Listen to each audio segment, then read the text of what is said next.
Hello, everybody. Good to be with you. I was in a session today with an Indian student of mine. She was born in India, raised as traditional Hindu, and we were talking about differences in cultures and religions and this kind of thing. And I happened to let it slip. I said, not every teaching is pointing at the same thing. And she said, really, tell me more about that. And I just told her, we all hear it that, all these teachings, everybody's pointing toward the same thing. Everybody, all paths will get you there and all this kind of stuff. And as I told her, it's just simply not true. And so I kind of, in my mind, this was that everybody knew this, but then when I reflected on it, I realized, well, this isn't what everybody says. Everybody says all paths lead the same, to the same thing, and everybody's pointing at the same thing, and blah, blah, blah, blah. And it's just different strokes for different folks. And that last part is true, provided you're not interested in actually waking up, right? So what I want to do is I want to point out, and I don't mean this in an arrogant way. I'm not saying that I have the best teaching. I'm not saying I have the only way to wake up. I don't have the only way to wake up. The living method is one way for some people to wake up. If you are drawn to this teaching, I notice that I have an extraordinary record of success in terms of enlightenment. But there are a lot of people that are not drawn to this teaching. They'll cut on YouTube, they see me, and they think, well, that guy's an idiot. And they just cut it right off. And other people, they'll read about the pumpkin's life, and they won't pay any attention to the light in the pumpkin. That's to dismiss the whole teaching because of a pumpkin. And so, in other words, the exterior of the history that goes here. Because a lot of the history that goes here isn't pretty. It just isn't. And there's nothing I can do about that. And it's actually not detracting from the teaching. It's part of the teaching, which is that awakeness will choose whatever vehicle it wants to do whatever it wants with. It could care less about pumpkins. It's only interested in a conveyor of light. And it'll shine through anything, right? It'll even shine through this. And so, it's obviously not that picky. So what I want to show you is that most teachings, when I say this, I mean almost all teachings outside of non-duality, but now understand that there are non-dual teachings within Christianity, Judaism, Sufism, Hinduism, Buddhism with Zen. So they're non-dual teachings all around, so they don't have to be named non-duality. It doesn't have to be Advaita in order for it to be non-dual. But if you're not involved in the mystic element of your path, then the chances are that you're just never going to wake up, right? And most of the people who will watch this are involved in the mystical element of their path, which means that mysticism is your path, or non-duality is already your path, or you wouldn't be listening to this. So within non-duality, I want to tell you that what I'm going to show you is true in regards to most teachings. And I'm not saying it's right. I'm not, or that it shouldn't be so or it should be so. I don't get a vote in reality. Actually, I get to raise my hand, and God ignores it and goes on and does what He wants to do. Right. So that's our agreement. I vote. He doesn't count it. So the truth is that most teachings. I have a visual here. See, most teachings are pointing to this, which is this circle. See that? So most teachings are pointing toward this circle. You get on anywhere you want to in here.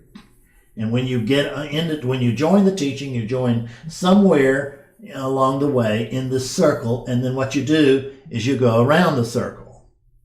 And you go around the circle, and you may go around the circle, let's just say a couple of times. There are a great many circular teachings. and you go around the circle, and then as you come around the circle the second time, you begin to, wow, yeah, some of this is really familiar, and you can see that that these teachings that I'm paying attention to, they're very clear, and they may be very clear. The question is, are they freeing or not? Are they freeing? That's the only thing that matters. Clarity be damned if it's not freeing. So, and that's a tough thing to say, but especially from a guy whose website is Awakening Clarity. I understand all that. I'm just telling you that this is the way it is as I see it. And it's not that I am out in the field and sampling from zillions of other teachings, but my teachings are one-on-one, almost exclusively. I mean, we do satsang or whatever, and I've done some group things, but virtually everything I do is one-on-one. So I'm meeting one-on-one with seekers multiple times every day. I stay booked. So it's 3 to 4 times a day I am in front of somebody who is in front of another human being, somebody who sought and then found their way to this teaching. And maybe I'm doing an awakening session, maybe I'm doing a clarity session. Sometimes there's no difference. A clarity session becomes a reawakening session, if you will.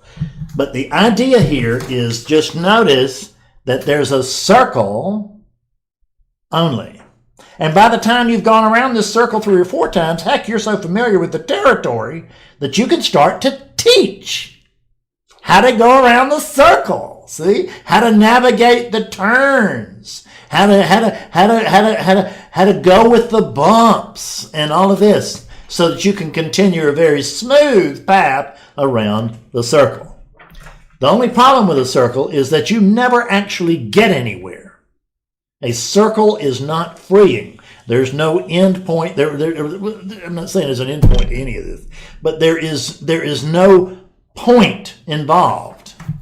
However, the living method, and I'm just telling you this because this is the way it is. I don't give a damn about promoting my teaching. You take that as you will. So this is more like what the living method is like.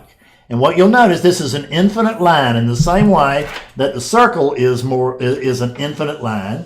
That just as the circle is an infinite line, so is this an infinite line. Okay.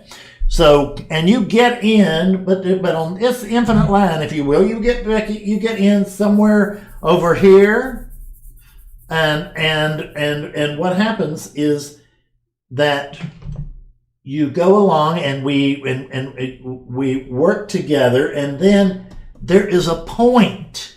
See, there's a point in this teaching, pun intended. But actually, I did the drawing, and then I realized, well, I see there's no point in that teaching. So it wasn't really intentional, but I'll take it, right? I'll take whatever puns I can find.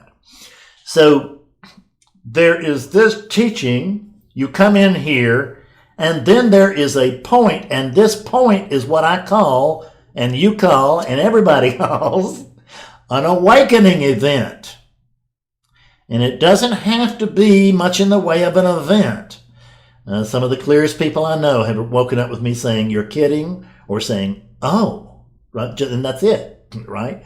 No, almost never do I see the big explosive awakenings anymore. The teaching is simply too skillful for that. Big explosive awakenings happen when there's a huge, sudden shift. I had a big explosive awakening because I was just nothing. I mean, I was so far from living as awakeness when awakening just occurred here that, it was a tremendous shift. I can hardly think of a larger one that could have occurred, but I know that there are. At any rate, it was all angels and trumpets over here, fireworks, the whole thing. And when I was first teaching, I got a lot of that kind of awakening. And the funny thing is the reason I got that kind of awakening when I was first teaching is that I wasn't that good a teacher. I had a very good vehicle. I had the embryo of the living method working for me. And but it wasn't just, it would also had some story elements involved, some visualization and stuff like that. It was very, very powerful. I was very successful with it. But the awakenings I got were quite explosive. Now, there's not usually a sudden shift unless you can call a 1 hour session. Well, because it takes about an hour to wake somebody up. It does spend about 30 minutes, orienting them, helping, because that's as important as the awakening event. It really is. And maybe it'll take 40 minutes to wake them up, but sometimes even 30. But whatever, I'll spend the rest of the session in orientation with them. So it is this event, however, but so you catch this over the course of an hour, not over the course of a millisecond. There's not that one sudden thing that goes, ah! There are aha moments, but there are lots of aha moments. So that there's a building, one thing on top of the other. So that by the time that you see the truth, it's just self-evident. And you go, oh. And then, usually you tell me that you're awake. And it's like, wow, that's great. Weren't you awake when we started? And the answer is always, yes, I was. But I didn't know it. See, the thing is, if your awakeness, because there's nobody awake, and there's nobody that's not awake. There's only awakeness, period. There's only awakeness everywhere and everything, and even prior to this, there is only awakeness. This is actually consciousness, which springs from awakeness, but is not awakeness. It's a different thing. At least in this video. I mean, sometimes I sloppily use them as synonyms, but I'm not doing so here. So there is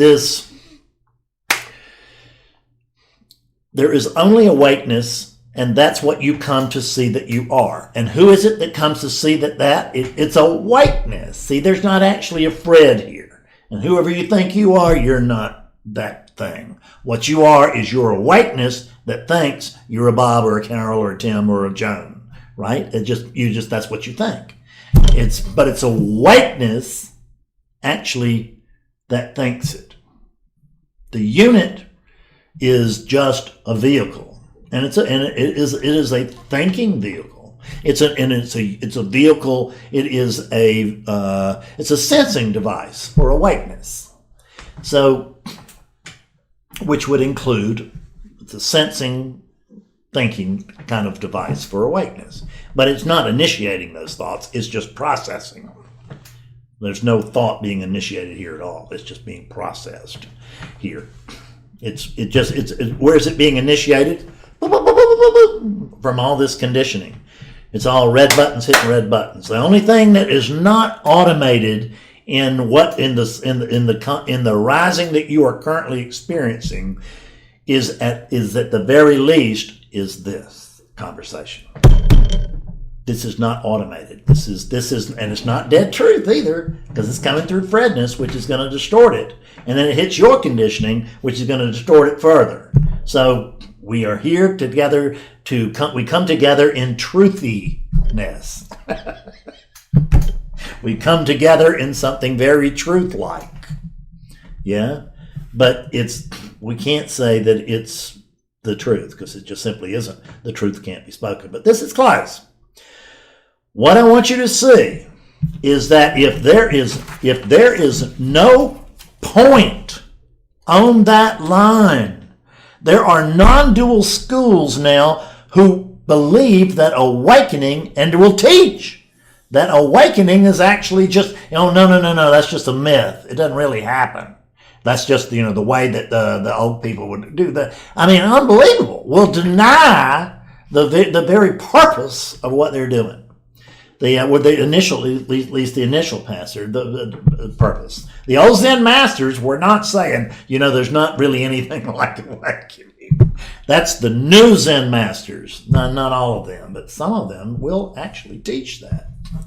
So, and there are people who declare it, and there are people in other religions, or other paths as well, who declare it. But it is real. There's nothing here for you unless you enjoy the view. If you enjoy the view of moving around in this circle, you can close your eyes and throw a dart, and whatever religion or path it lands on, you'll be very happy with. And the truth is that most people want this circle. Even the most devoted seekers want that circle, most of them, because that's the comfortable circle. That's where all my friends are. That's where my social life is. I get to think about myself as being a really good person. I get to think about what's going to be like when I wake up and da-da-da. But I don't actually have to actually wake up. I just get to think about living what's going to happen when Fred wakes up versus waking up to the fact that there's no Fred, and that then I have to operate as what I am, which is awakeness. People want to live in enlightenment, but no one wants to live as enlightenment. People want to live in peace, but nobody wants to live, or very few want to live as peace.